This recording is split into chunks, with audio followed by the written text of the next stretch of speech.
আমি তো এক প্রকার অনাথী। সম্প্রতি এক সাক্ষাৎকারে এমন কথাই বললেন বলিউড বাদশা শাহরুখ খান। শুধু তাই নয়, হিন্দি সিনেমার জগতে নিজেকে বহিরাগত বলেও দাবি করলেন কিং খান। কিন্তু কেন? বিস্তারিত থাকছে ডেস্ক রিপোর্টে।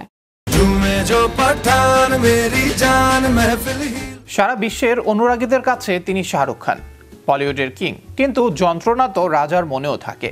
সেই যন্ত্রণার গল্প বললেন শাহরুখ খান।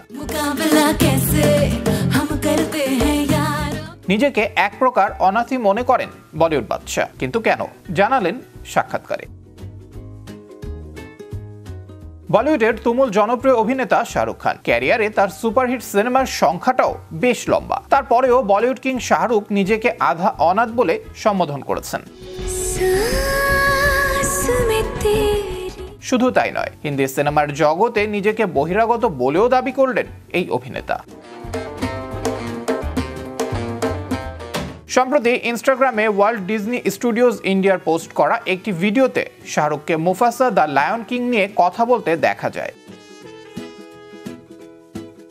এই ছবির হিন্দি ভার্সনে মুফাসার চরিত্রে কণ্ঠ দিয়েছেন শাহরুখ খান। সেখানে নিজেকে মুফাসার সঙ্গে তুলনা করতে গিয়ে নিজের বিষয়ে এসব কথা বলেন কিং খান। আগামী 20 ডিসেম্বর সিনেমা হলে মুক্তি পাচ্ছে মুফাসা দ্য লায়ন কিং। দুই ছেলে আরিয়ান আব্রাহামের সঙ্গে এই সিনেমার হিন্দি ভার্সনে কণ্ঠ দিয়েছেন শাহরুখ খান।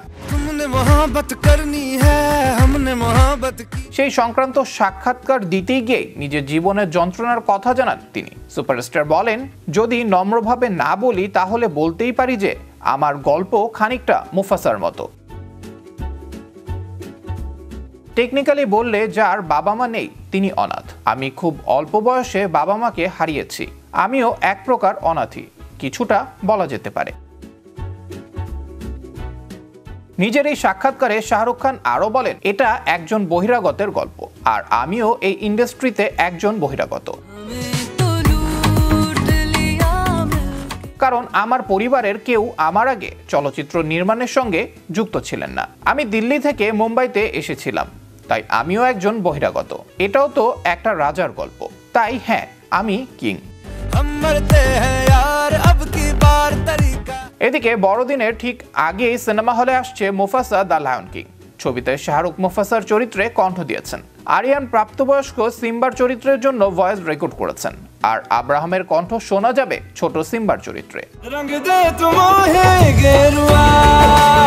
রফিকের চরিত্রের জন্য কণ্ঠ দিয়েছেন মকরন্দ দেশপান্ডে।